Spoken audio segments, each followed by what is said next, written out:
You are singing daily Guru Bukha Padma Vakka Chittete Koriya Oikko.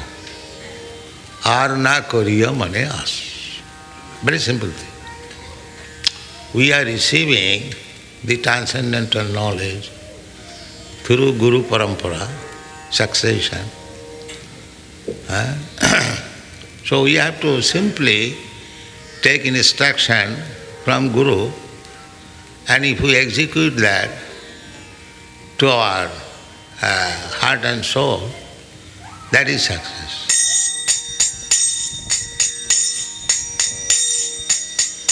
Tatra kirtayato vipra viprasher bhuri tejasa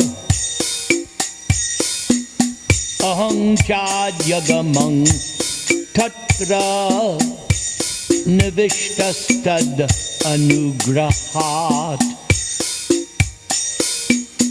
soham va Shravayishyami yathaditang yatamati.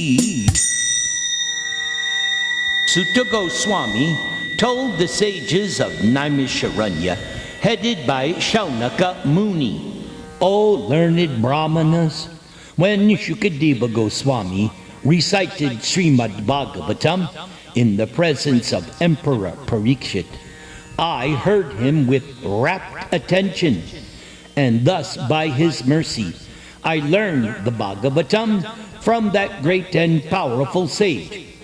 So now I shall try to make you hear the very same thing just as I have learned it from him, and as far as I have realized it personally.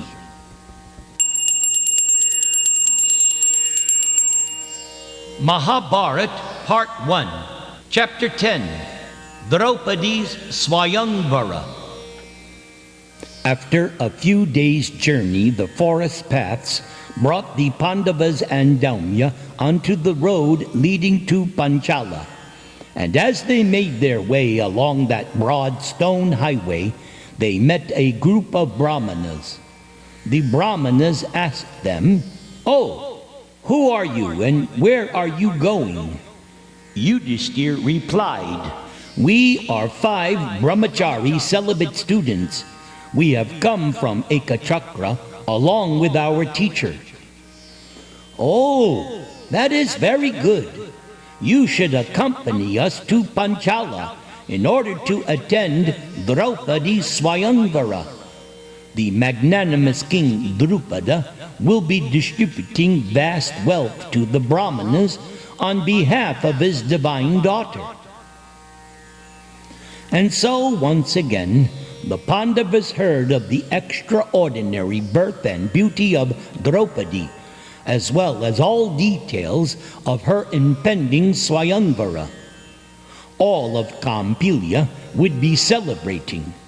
There would be actors, singers, dancers, and expert reciters of the ancient Vedic histories. Powerful wrestlers would compete, and athletes would give wonderful displays. Food and drink of the best quality would be served in abundance, and at the end of the celebration, Draupadi would then select a husband from among the kings and princes who had been assembling from all parts of the world. Dear brahmacharis, we must inform you that Drupada has set a most difficult task for the man who will win his daughter's hand. The kings who are coming to compete will also be distributing much charity to the Brahmanas in hopes of invoking auspiciousness for themselves and obtaining victory at the Swayamvara. But you boys could use some new cloth. Now follow us. After having received all that you require, you may then return with us or go wherever you like. We invite you 5 brothers to travel with us. Who knows? The princess may even select one of you boys, for all of you are as handsome as the celestials. Indeed, one of you godlike youths has a body built like a thunderbolt. Surely you will win much wealth if you enter the wrestling competitions." Yudhishthir smiled. "Yes, we shall all accompany you to Kampilia. So I beg you, please lead the way." The party then proceeded. They traveled by day and at night, stopping in roadside woods or on lake shores.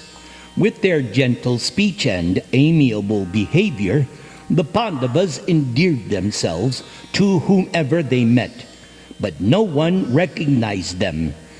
As they reached the outskirts of the city, they came to a small village. Walking from house to house in order to find accommodations, they were soon admitted by a potter and his family. The brothers settled in there and lived by begging, just as they had done in Ekachakra. And they learned from the villagers that the Swayangvara was to take place in just a few days. The king had set a stiff test for winning Draupadi. A small target had been placed on top of a tall pole. Beneath it was a rotating plate with one small hole in it. So the arrow had to be shot through the hole at the moment it was aligned with the target. It seems the king had also determined that a particular bow had to be used, one which an ordinary man could barely lift. So only an extraordinary warrior would be able to pass the test and win the divine hand of Draupadi. Arjuna was enlivened. He prayed to Krishna that he might have the chance to try for the princess. Remembering Vyasadev's words, it seemed that Draupadi was destined to be the wife of one of them, and by such a union, the brothers would gain the friendship and alliance of the powerful Drupada. That would probably prove useful in the future. Arjuna eagerly awaited the Swayangvara. Hare Krishna, Hare Krishna, Krishna Krishna, Hare Hare,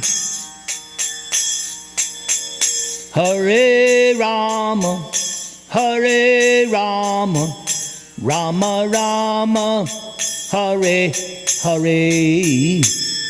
King Drupada had made lavish preparations for the ceremony. A huge stadium had been constructed.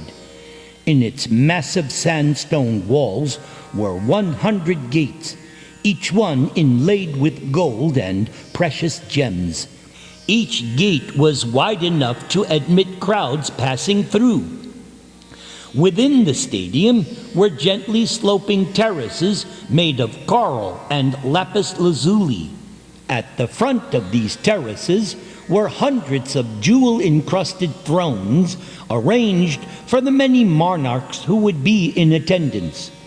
And all around the stadium, the king had built white mansions for their residences.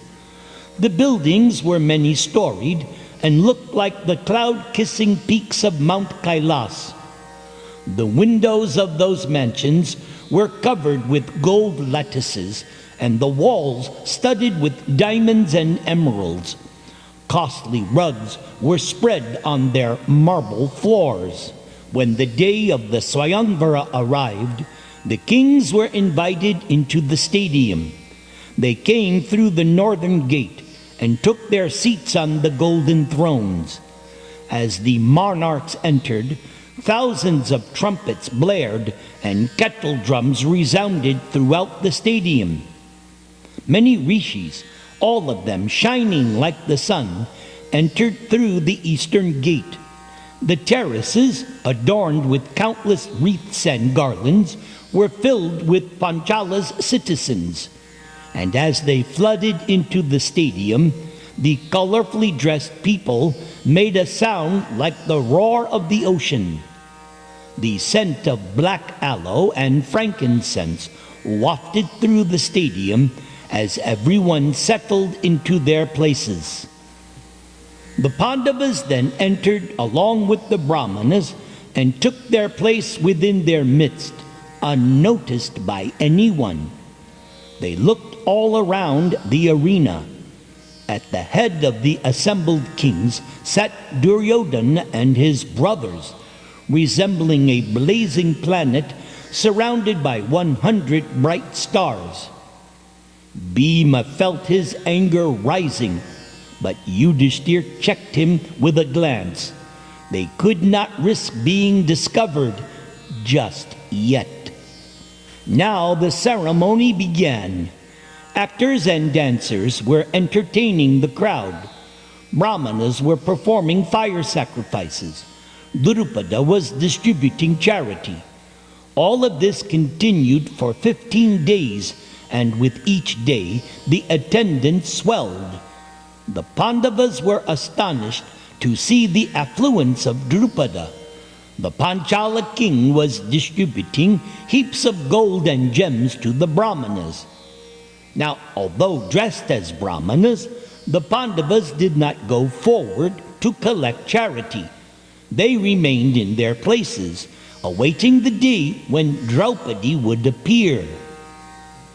Then, on the 16th day, the princess, dressed in robes of shining yellow silk and adorned with brilliant ornaments, entered the arena. In her hands, she held a golden dish containing the nuptial garland, which she would place around the neck of the man who successfully passed the test her father had set. Gentle music from flute, tambura, and veena played as Draupadi walked towards her seat next to her father. Seeing her beauty, the kings and princes suddenly stood up, brandishing their weapons. They boasted to one another in loud voices, "Yes, I shall win the princess. No one can equal my strength and prowess. Draupadi will be mine." The entire host of princes seemed like an agitated ocean as they rose and boasted of their power. Afflicted by the god of love and staring at one another in jealousy, they slapped their arms and held aloft their bows and swords, looking like so many Himalayan elephants maddened by desire while in rut. Then, celestial chariots of the gods, led by the guardians of the four quarters of the universe, namely Yamaraj, Indra, Kubera, and Vayu, settled above the arena. Siddhas, Charanas, Nagas, Rudras, Daityas, Danavas, and Guhyakas assembled in the canopy of the sky, all curious to witness Drupada's sacrifice and the selection of Draupadi's husband. The great rishis, headed by Narada, Angira, and Parvata Munis, stood in the sky among the gods, and they appeared just like different sun planets. When the 5 Pandava brothers saw Draupadi's dark and lovely face, they felt their hearts pierced as if by darts. They stood up from their seats, gazing at her exquisite form as she moved gracefully to the side of her father. On the opposite side of the arena were the Yadavas from Mathura, and sitting within their midst, Lord Krishna noticed the Pandavas. With a slight nod of his head, he indicated and then spoke.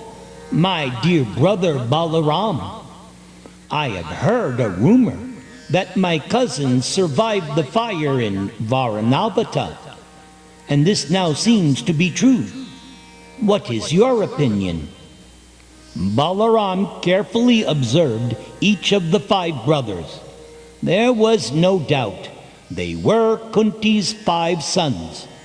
Balaram turned and smiled at Krishna, who also returned his smile, but they remained silent about their discovery. By now, all the princes were only gazing at Draupadi and her father.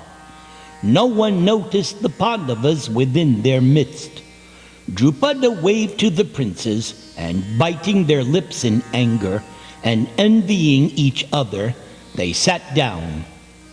Celestial flowers fell from the sky, and the sound of countless conch shells and kettle drums filled the stadium. Draupadi's brother Drishtadyumna stood up like a golden flagstaff raised in honor of Indradeva. The stadium fell silent as Drishtadyumna announced the names of all the kings and princes present. He first named the princes from Hastinapur, then those from Mathura, then all those attending from hundreds of other countries and provinces. Drishtadyumna held Draupadi's arm and then said in a voice that rumbled like thunder, "This princess will be won today by he who can hit the mark." Drishtadyumna pointed to the huge bow lying on a golden table. "There is the bow and the arrows you must use. Truly, I say, whoever shoots an arrow through the device and into the target will win the hand of Draupadi. Only one of noble birth and great prowess will be capable of this feat." Then Drishtadyumna sat down near his father. Drupada instructed his priest to kindle the sacrificial fire for the Svayangvara ceremony. The sounds of thousands of brahmanas reciting Vedic prayers then filled the arena. The king looked around at the assembled princes. He was not impressed. None of these proud monarchs looked like a suitable match for his daughter. The king thought of Arjuna. Oh, if only that prince were still alive. Drupada had heard a rumor that the Pandavas had somehow escaped the fire. But where were they now? This test could only be passed by someone of Arjuna's ability. Drupada had deliberately devised the test so that only Arjuna could pass, in hopes that the Pandava might appear. Yaja had promised Drupada he would obtain a daughter from his sacrifice who would become Arjuna's wife. How could the rishi's words prove false? Drupada looked on anxiously as each king and prince was called to try the test. With their crowns and golden earrings glinting in the warm sunshine, the kings and princes strode up one by one to the bow, and it was only with considerable effort that they were even able to lift the massive weapon from the table.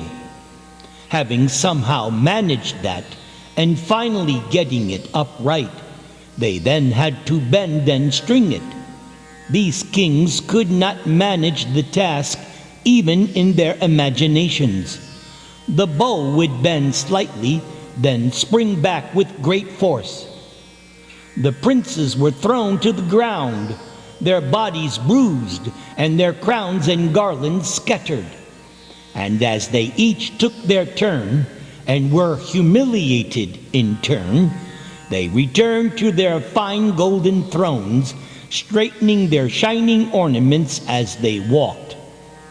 Panting for breath, their romantic ardor dispelled, the princes sat silently, shaking their heads. Just then, Karna's turn came. Seeing him march toward the bow like a golden mountain while entering the arena, the Pandavas considered that the target had been struck and the princes already won. As Karna approached the bow, however, Draupadi stood up and said in a loud voice, "No, no, no. I shall never accept the son of a charioteer as my husband." Knowing that Karna was the son of Adhiratha, leader of the Sutas, who generally act as chariot drivers, Draupadi exercised her prerogative and denied Karna the opportunity to attempt the test. Karna blushed deeply and laughed out of vexation. Glancing at the sun, Karna turned and strode back to his seat. He ground his teeth and wrung his hands in anger, but said nothing. Then the powerful king of Chedi, Shishupal, was next. With great effort, he bent the bow into a semicircle, but then lost his grip as he tried to string it. He was thrown onto his back, and he lay there exhausted for several moments before returning to his seat, defeated. Just then, Jarasandha, lord of the Magadha country, and dreaded even by the demigods, took his turn. He bent the bow, holding it in one hand while trying to string it with his other hand. But again the bow resisted, and he was thrown to his knees. Sneering at the other monarch's weakness, Duryodhana strode up. A silence fell upon the assembly as the king of Hastinapur bowed to Drupada. The king nodded back slightly, and Duryodhana lifted the bow. He strung it deftly, placing on its string one of the golden shafted arrows. Taking careful aim, he loosened the arrow. It sped upwards and passed cleanly through the rotating hole, but missed the target by a hair's breadth. The prince angrily threw down the bow and returned to his seat. Knowing that it was Draupadi's destiny to marry Arjuna, none of the Yadava kings, especially Krishna and Ram, attempted the test. They simply watched and laughed as the bow hurled each of the princes to the ground. They breathed a sigh of relief when Duryodhana's arrow whistled past the target. That wicked man did not deserve a prize like Draupadi. But where was Arjuna? Only Krishna and Balaram felt no apprehension. They looked across at the Brahmana's compound. Now, all the kings had tried and failed. Draupadi was still holding the bright red garland on its golden dish. Drishtadyumna called for any last contestants. Arjuna looked at Daumya, who smiled and nodded. Arjuna stood up and walked into the center of the arena. The assembled Brahmanas roared in joy, waving their deerskins. Maybe, perhaps, a simple Brahmana would succeed, even when the proud mighty kings of the earth could not. And if any Brahmana could succeed, surely it would be this one. Arjuna looked like a dark cloud as he advanced toward the bow. He moved like a lion. But not all the Brahmanas agreed. Some of the elder Brahmanas were doubtful. Fearing that Arjuna would humiliate the Brahmana class by this rash act, they spoke out loudly.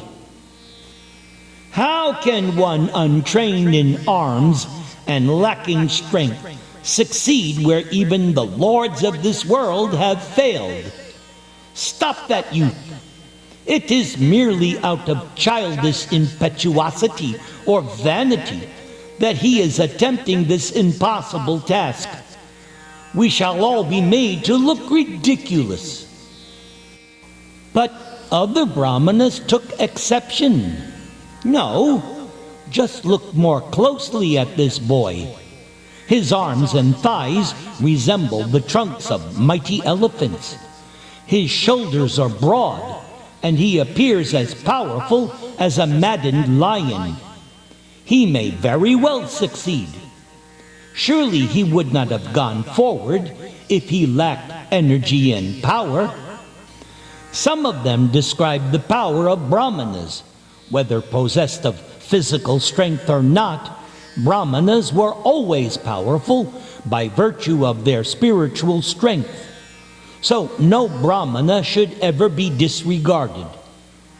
After all, once all of the earth's warriors had been annihilated by Parashuram, who was a Brahmana, and the great Rishi Agastya had drunk the entire ocean. So there was nothing a Brahmana could not achieve. This youth should not be checked. Yes, let him go forward. He will easily string the bow and strike down the target. The elders replied, "So be it," and again took their seats. Reaching the center of the arena, and after bowing to King Drupada, Arjuna spoke in a voice which echoed around the stadium. "So, is it not permissible for a Brahmana to attempt this test?" Drupada looked curiously at this Brahmana and then said, "Yes, it is never disgraceful for rulers to be subordinated by the power of Brahmanas. Indeed, they are protected by that power, even as Vishnu protects the demigods." Arjuna turned to the bow and, folding his palms, bowed low before it. Within his mind, he prayed to Krishna. Having walked respectfully around the bow 3 times, Arjuna took it up in his right hand. Within moments, he had strung it and placed a golden arrow on the string. A complete hush fell over the stadium as Arjuna stood absolutely still with the bow drawn to a full circle. Arjuna knelt and aimed upwards at the target. Suddenly, he released the arrow, and it shot up with blinding speed. Passing cleanly through the hole, it struck the target in its center. And as the target clattered to the ground, with the arrow sticking from it, the stadium erupted. The people rose to their feet and cheered, while musicians played innumerable instruments. Drums, trumpets, and kanchals resounded, and bards immediately composed poems glorifying Arjuna's achievement. The gods praised Arjuna and sent down showers of celestial flowers. The Brahmanas rose up in a body, waving their garments and water pots, leaping about in joy. But the kings and princes were seized with shame, and they uttered exclamations of grief and despair. Drupada, with his eyes expanded in happiness, gazed in wonder as the mysterious Brahmana walked toward the royal dais. Who was he? Could it actually be Arjuna? The king noticed the other monarchs becoming agitated. There was clearly going to be a fight. So Drupada turned to his chief minister, commanding that his army stand ready. He then told Draupadi to accept the Brahmana as her husband. Princess Draupadi looked at Arjuna as he approached the dais. Immediately she was attracted by this godlike youth who had gentle demeanor. Maybe he was Arjuna, as Yaja had promised. But even if he were not, there was certainly no shame in marrying this Brahmana. He was a Brahmana, and Brahmanas were always considered superior to the Kshatriyas, ruling class. And although he appeared to be a Brahmana, he was especially powerful and obviously self-controlled. This union was surely sanctified by the presence of Krishna, the all-powerful God of creation. Draupadi approached Kunti's son and joyfully placed the garland around Arjuna's neck. Now seeing Draupadi actually accept the Brahman further infuriated the other kings. Yudhishthir decided it was time to leave. He rose up with his brothers and walked toward the stadium gates. Arjuna followed behind with Draupadi. The Brahmanas cheered and praised him as he walked by. And amidst the enraged kings, Duryodhana spoke out, "How does this Drupada dare offend us in this way? Why, he has passed over all the lords of the earth just to bestow his daughter upon a poor and unqualified Brahmana. Indeed, Brahmanas should never be allowed to compete in a Swayangvara, for that is only meant for the royal order. Indeed, it seems Drupada has invited us here only to insult us." All the kings roared in agreement. Some of them waved their weapons. Shishupal then said, "This Panchala king is so proud that he thinks none of us to be his equal. He deserves to be punished at once. Let us act so that other Swayamvaras do not end in a similar way." The kings then stood up with their weapons at the ready. They glared at Drupada and moved in a body towards him. Seeing the overwhelming odds, Drupada backed away in fear. Meanwhile, Yudhishthir was observing the scene from the gate. Realizing that Drupada, who was now his father-in-law, was in danger, he ordered Bhima and Arjuna to assist him. The brothers quickly ran up to the dais and placed themselves between Drupada and the other kings. Arjuna was still holding the sacrificial bow. Bhima tore up a tree from the side of the arena, brandishing it menacingly. The two princes looked just like Indra and Yamaraj, standing against the forces of the Daityas and Danavas. The hundreds of kings stood back cautiously as they looked at the two heroes facing them. Krishna, however, remained unmoved. Watching the two Pandavas preparing to fight, Krishna turned to Balaram and said quietly, "Any doubts there may have been about the identity of these princes is now gone. No one but Bhima could have torn up that sala tree, and who but Arjuna could have struck down the target? O Sankarshan, these are surely the Pandavas."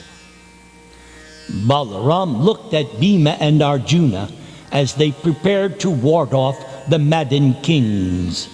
Smilingly he said, "Yes, this is certainly true. Indeed, it is most fortunate that our aunt Kunti and her young sons have escaped from the fire in Varanavata." Just then, many Brahmanas ran forward to support the two Pandavas. They waved their water pots and deerskins, crying out, "Fear not! We shall fight these arrogant monarchs." Arjuna smiled, but gently restrained them. "Stand aside and watch, for with my sharp arrows I shall stop them, just as so many snakes are checked by the power of mantras." Just then, Karna advanced to the head of the kings, shouting out, "Although the royal order should not attack Brahmanas, still it is permissible if those Brahmanas stand ready for battle." Karna stopped at a distance from Arjuna, shooting arrows at him.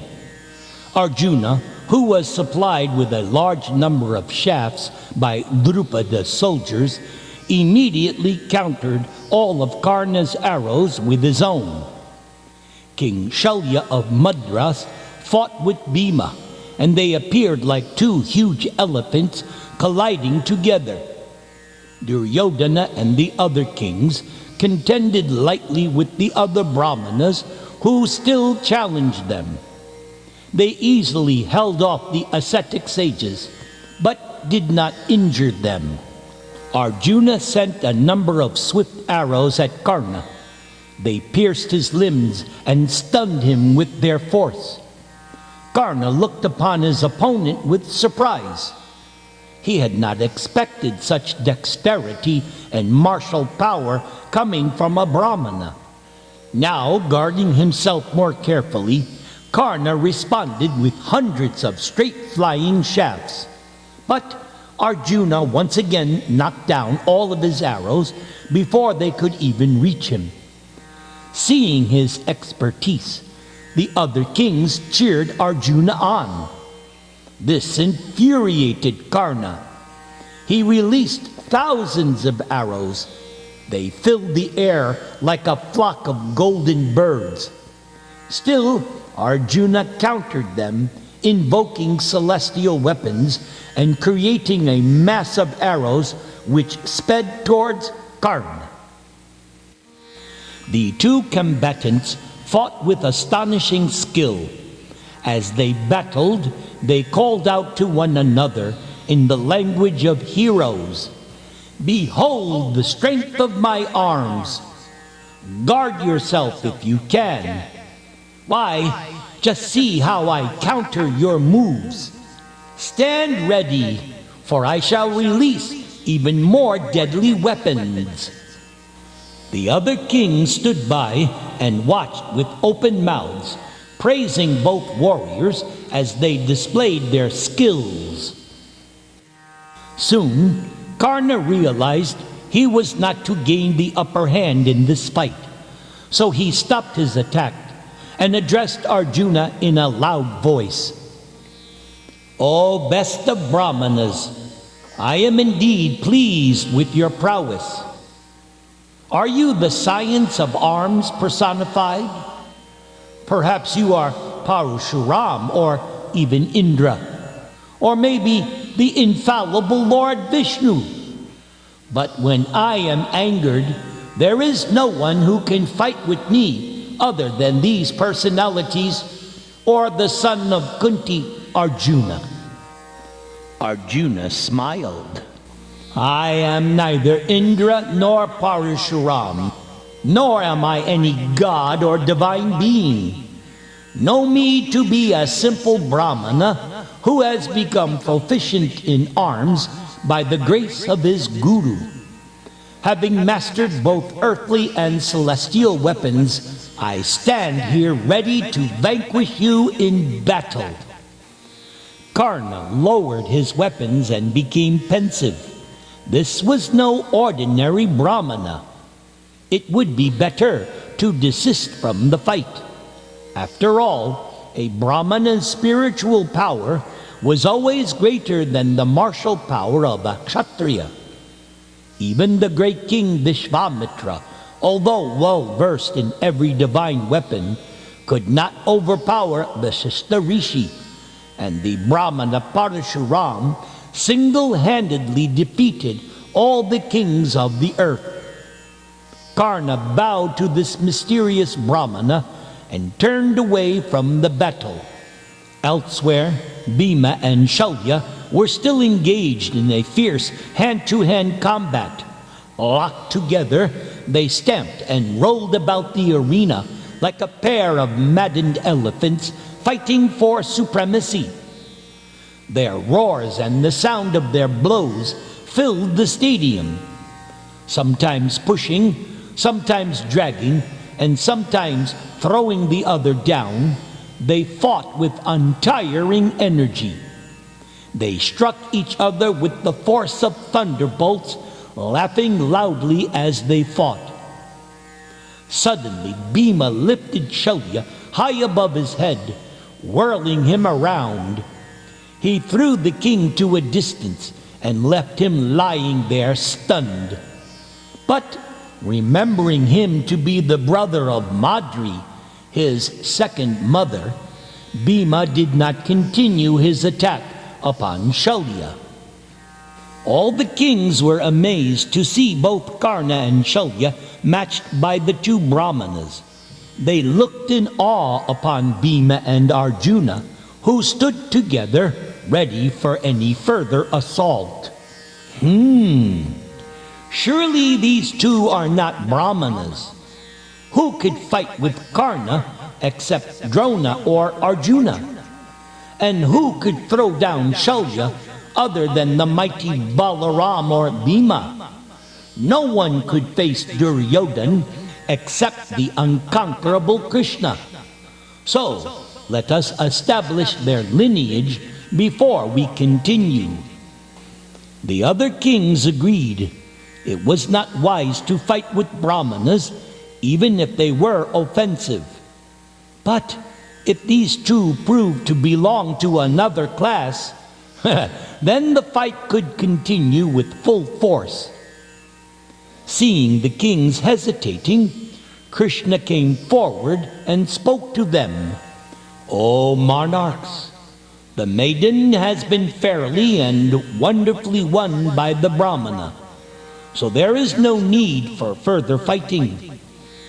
Let us not blight this sacred occasion by unnecessary bloodshed, especially by assaulting Brahmanas.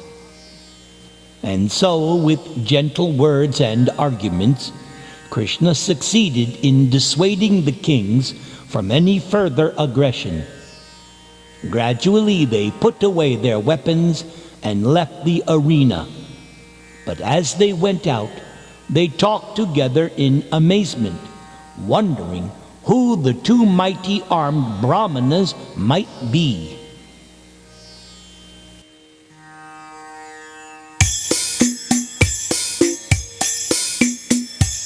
Hari Haraye Namaha Krishna Yadavaya Namaha Gopala Govinda Rama Shri Madhusudana Hari Haraye Namaha.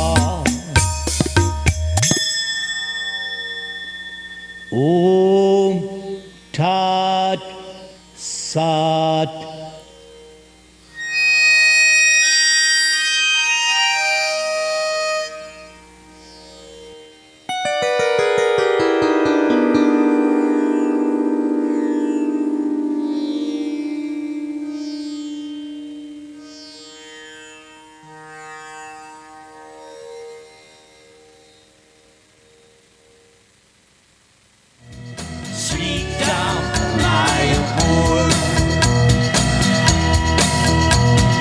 Namaste Narasimhaya Prahlada Klada Dayane Hiranya Kashi Puravakshaha Shiladankana Kalaye Nrsimha, Parato Nrsimho Yato, Yato Yamitato Nrsimha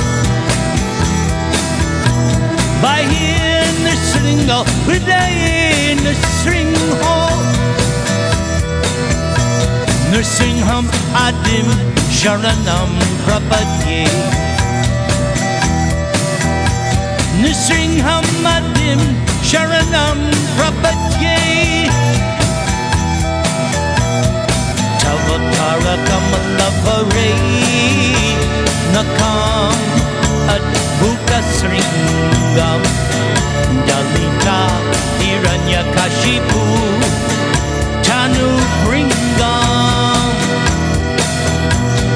Keshavadrita Narahadi Rupa Jaya Jagadisha Hare Jaya Jagadisha Hare Jaya Jagadisha Hare. Keshavadrita Narahari Rupa Jaya Jagadisha Hare. Jaya Jagadisha Hare. Jaya Jagadisha Hare. Jaya Jagadish, Jaya Jagadish, Jaya Jagadisha